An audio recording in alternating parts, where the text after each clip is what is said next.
Amy, I think it's about time that we tell everyone what we're doing today. We're about to run the Yosemite Half Marathon. That's right, folks. It is 5:30 in the morning. All right, 4 minutes until we start. We're shivering. We are cold, and you're now seeing this because I'm wearing the GoPro on my chest mount now. So I will be recording as much of this as I can. I have 3 batteries. I'm hoping I can get through the entire race with just these 3 batteries, but I have portable charger just in case, and I'm gonna turn this off because I'm shivering real bad. The most interesting thing about this race is that I'm gonna have to change my GoPro batteries at least twice, probably. It's gonna be ridiculous. Do it on the move. You should have practiced that. How do you know I didn't? Did you? 10 seconds, wait for the horn. 5, 4, 3, 2, 1. Let's do this. Yeah. All right, mile 1. This air is feeling good.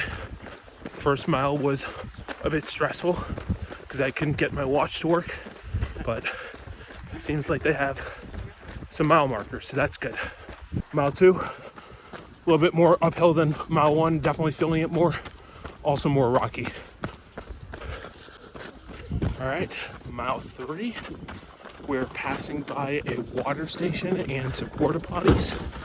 That first part of mile 3 was even more uphill than mile 2, but it's starting to level out, and I had the chance to catch my breath, thankfully. So let's see how the rest of this goes. Mile 4, without a doubt, the easiest one so far. Downhill and smooth. All right, mile 5, another pretty steady downhiller.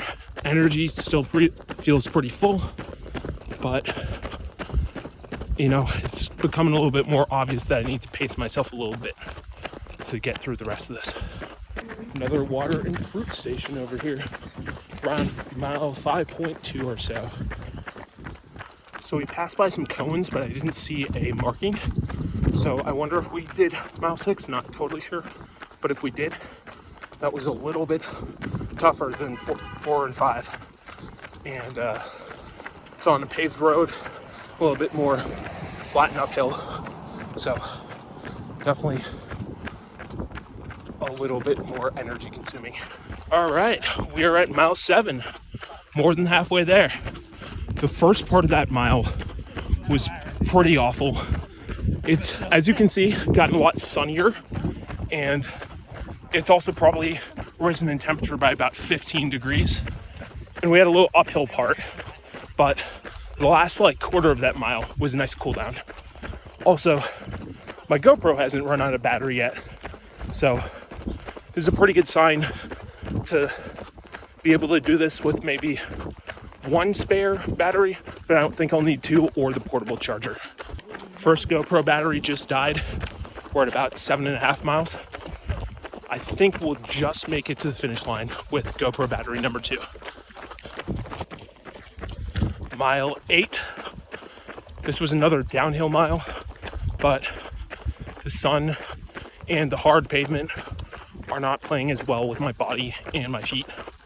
So I would say I'm feeling it quite a bit more than the other downhill miles. Mile 9, we got a water station 2. This one, also downhill, also hard on the legs. Definitely more tired than after mile 8. We got a big one here, mile 10.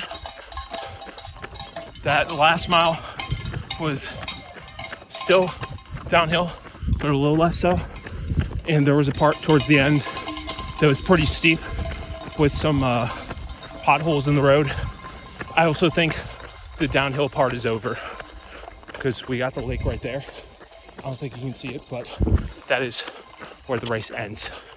Mile 11, the respiratory system is definitely feeling it now.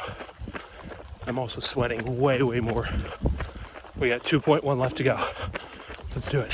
Mile 11.3-ish, perhaps the last water station before the end of the race. Mile 12, This is officially the longest I've ever run, but we're in the home stretch.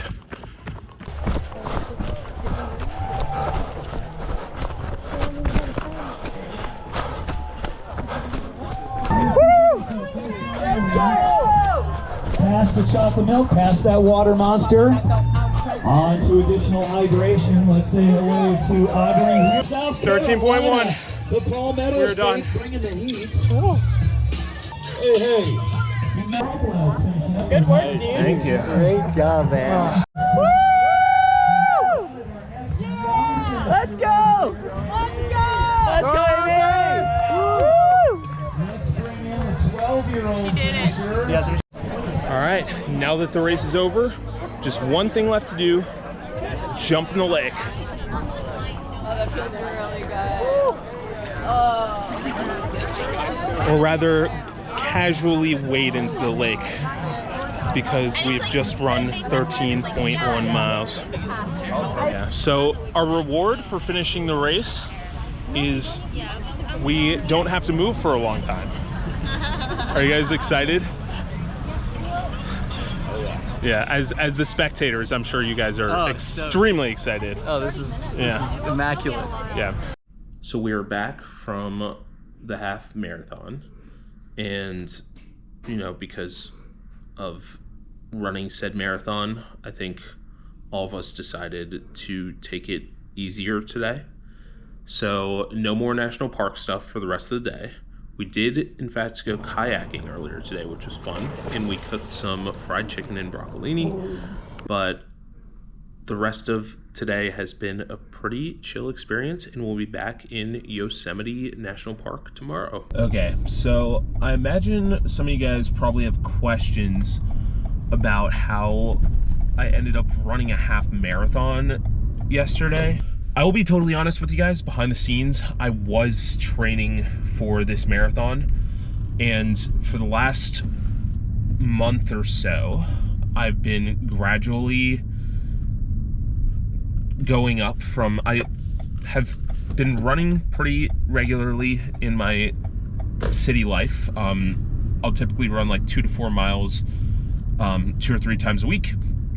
About a month ago, I started like increasing that a little bit. So I started running like 6, 7, 8, 10, and then the week before, actually in Palm Springs, that errand that I did in Palm Springs before going to Joshua Tree for day 2, I believe, I ran 12 miles.